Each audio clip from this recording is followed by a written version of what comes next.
Hey, friend. Welcome back to Parenting Through the Hard. I want to start off by thanking Christine for sponsoring today's episode. Christine has been a longtime partner in this mission of creating a healing space for parents of teens and adult children where we can come together for connection, clarity, and strength, especially in the hard seasons. If you've ever thought about sponsoring an episode yourself, hang in there with me, and I'll share more about how you can do that at the end of the episode. Now, before we begin, just a quick reminder. Everything you hear on this podcast comes straight out of my own messy journey of parenting and faith. I am not a counselor, therapist, or medical professional. I don't even play one on TV. What I share are just my stories and my reflections, so please don't take these as professional advice. If you or your family needs support, I fully encourage you to call in the real experts, the ones with degrees on the wall, not just coffee stains on their journal like me. Today's conversation is one I hold close because I've walked it myself and I've watched countless other moms walk it too.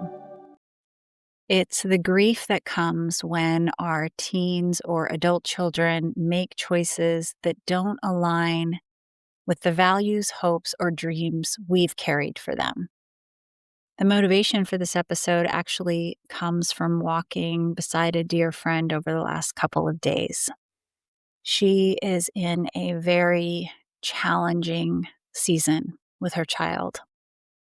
And underneath every text message and email, there has been this ache in her voice with the same cry. I don't know how to do this. If you have ever been in that place, unsure how to move forward, heartbroken by what your child is walking through, you know exactly what she means.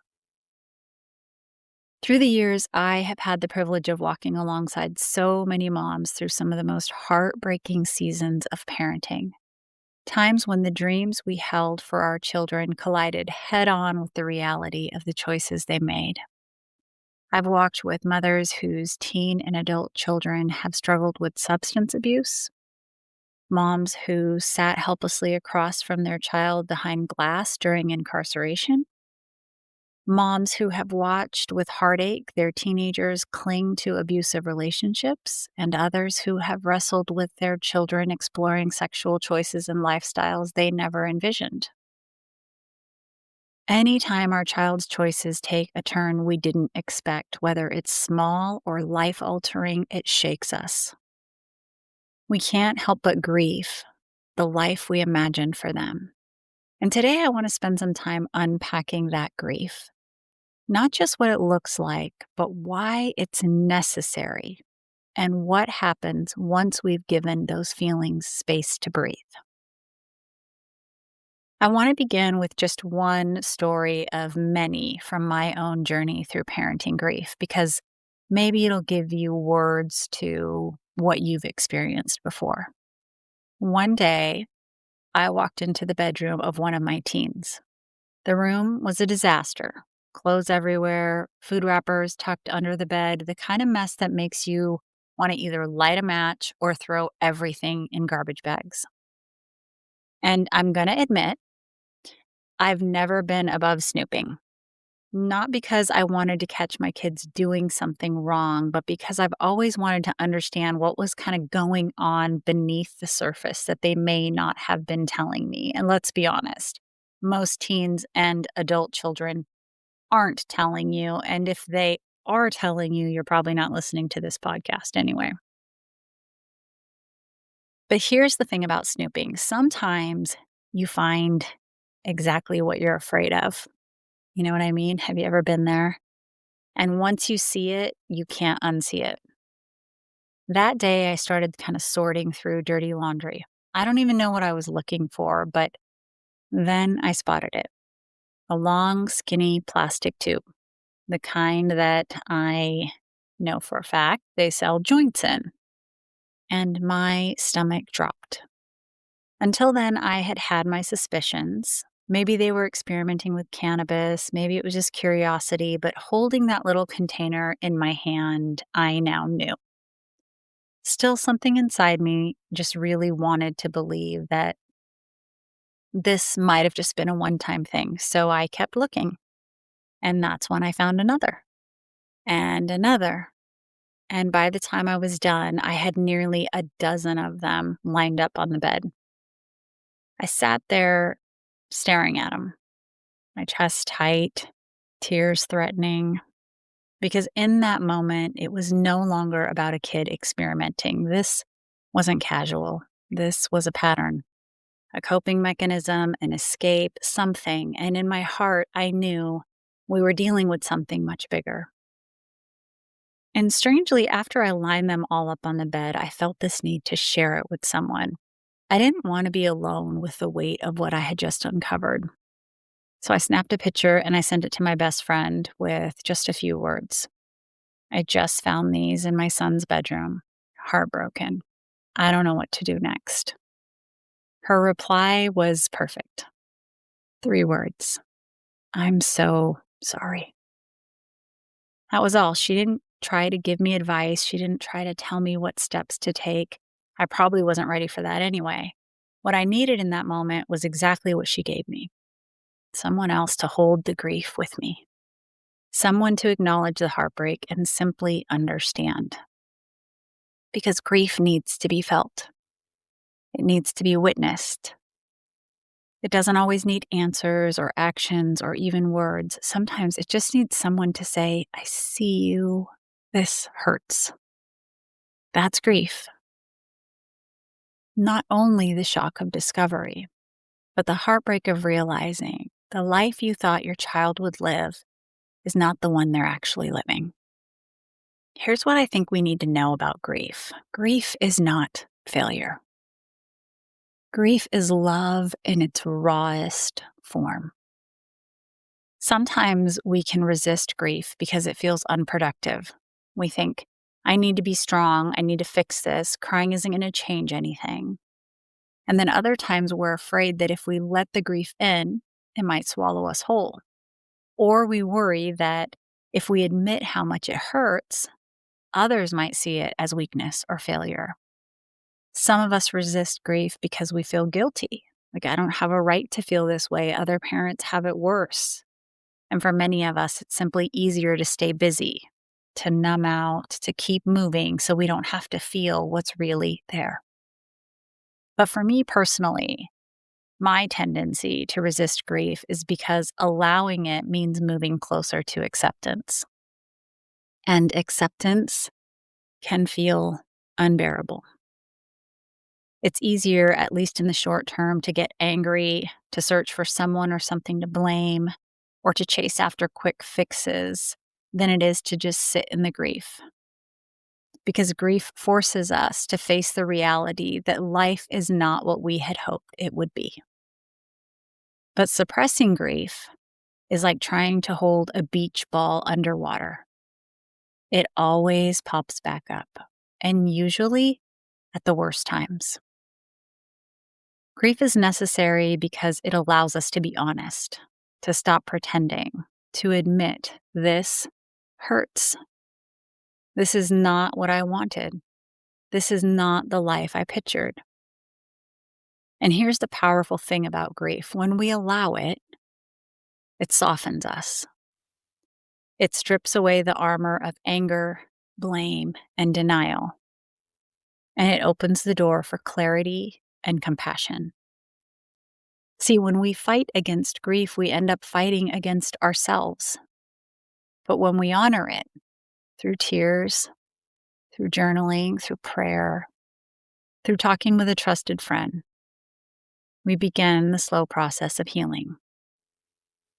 Grief doesn't mean giving up on your child. It means acknowledging reality so you can face it with strength instead of illusion.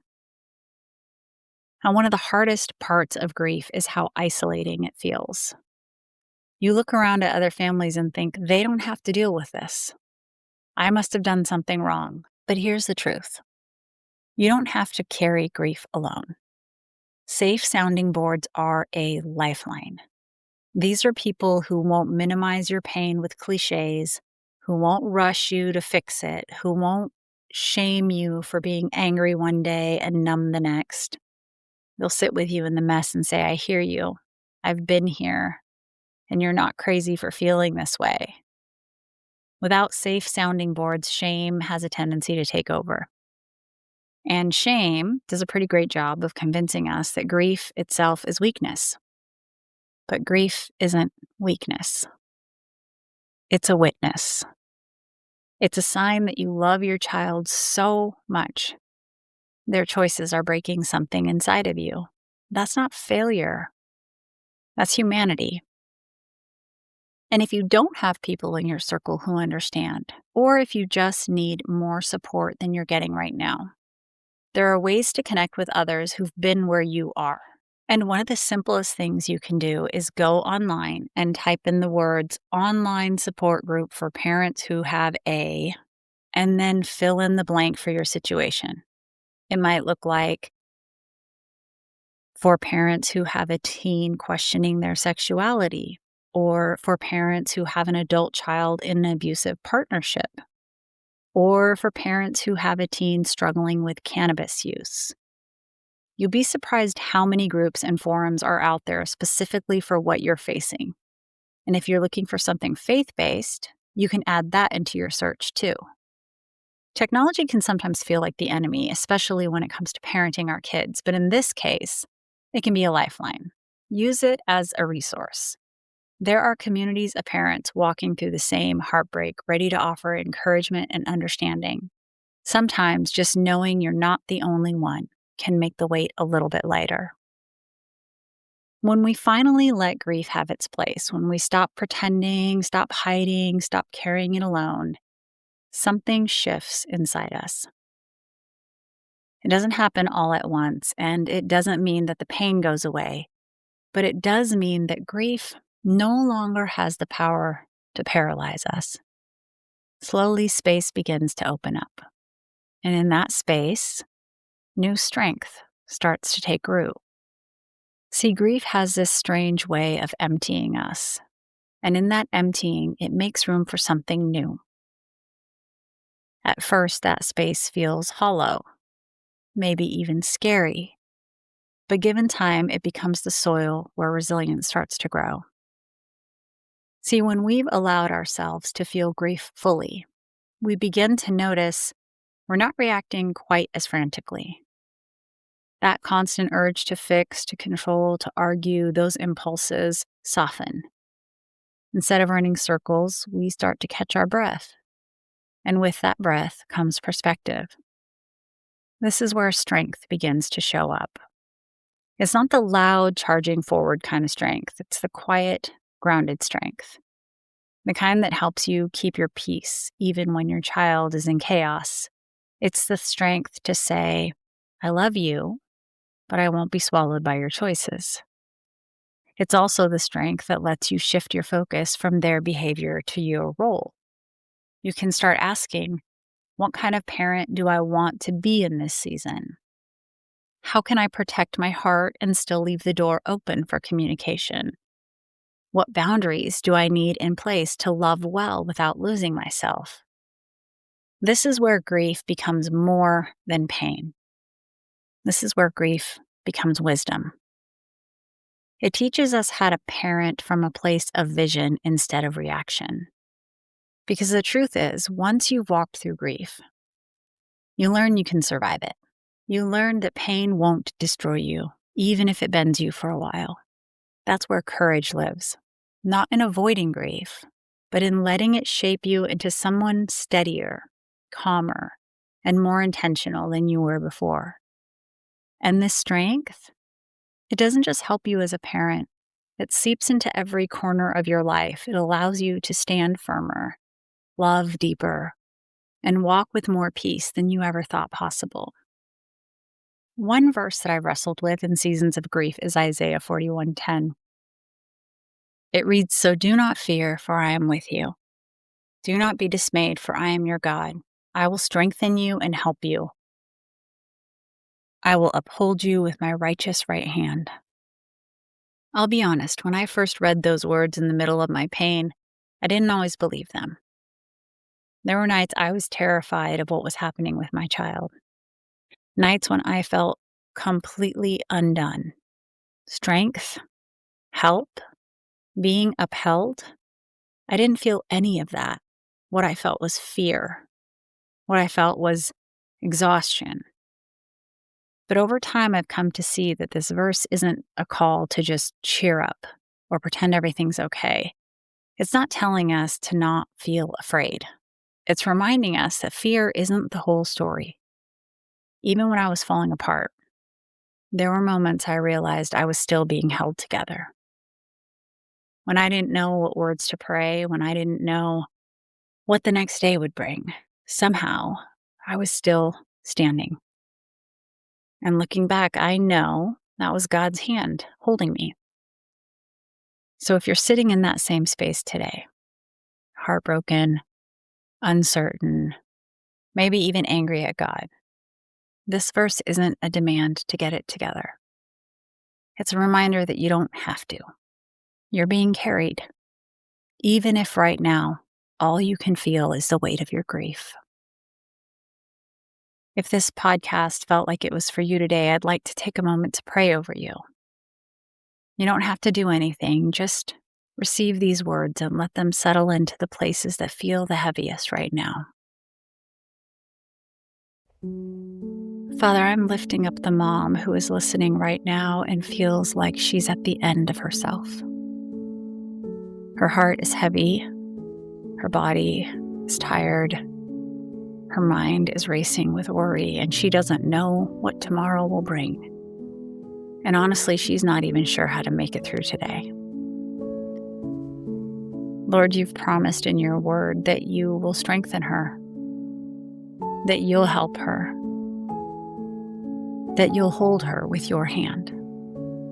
But right now, God's strength feels far away.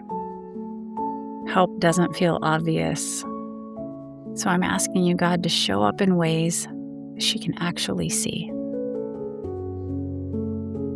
In the small mercies, in the unexpected kindness of another person, in the steady breath that keeps her going when she thinks she can't anymore. When the fear rises up, Father, remind her she doesn't have to pretend it's not there.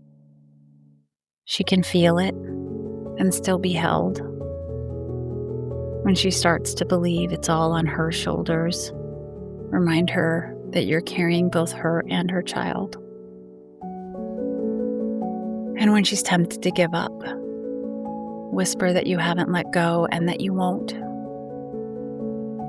God, would you hold her steady when she feels like crumbling? Wrap your presence around her like a safety net so that even in her grief, she knows she won't fall apart completely. And let this mama feel in the deepest parts of herself that she is not walking through this alone. In Jesus' name, amen. Before we close, I want to leave you with something that you can carry into the next 2 weeks. A touchstone for those moments when grief rises up and starts to feel a little too heavy. Every day I want you to pause and maybe just put your hand on your heart, take a deep breath and whisper these words. My grief is real, but it will not undo me. Say it in the morning when you wake up.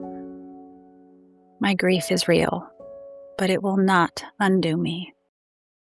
Say it in the middle of the day when the weight sneaks in. My grief is real, but it will not undo me. Say it at night when your mind won't stop racing. My grief is real, but it will not undo me. Your grief deserves to be honored. It's real and it matters, but it does not define you and it does not get the final word. Friend, grief is not something you rush past. It's something you walk through. Slowly, tenderly, one step at a time. So let yourself feel it, name it, Share it with safe people, and then little by little, let it make room for the kind of strength and vision that will carry you forward. I'm so grateful you spent this time with me today. If this episode spoke to you, I encourage you to share it with another mom who might be grieving too. And remember, this is not the end of the story. Now for the fun part. I'd love to hear from you. If you have any questions, comments, or maybe even just something you're struggling with that you want to hear more about, shoot me an email at parentingthroughthehard@gmail.com. It's so easy for us to forget that our thoughts, our experiences, and even our struggles can be the very thing that helps someone else begin to heal. If you want to be part of what we're doing, you can sponsor an episode by making a donation of any size, big or small. Every gift goes straight to covering the cost of production, and you can find the link to donate in the show notes. It's an honor, friend, to walk with you on your journey and to have you beside me on mine. I'm so grateful you're here with me as we learn how to show up for ourselves, for our kids, even when they're grown, and for the quiet, courageous work of healing, even when it's hard. Until next time, let's stay grounded in what truly matters. Keep taking steps forward, and remember, we're allowed to stumble, learn, and give ourselves grace as we move through the hard parts of this journey. You're doing better than you think, friend.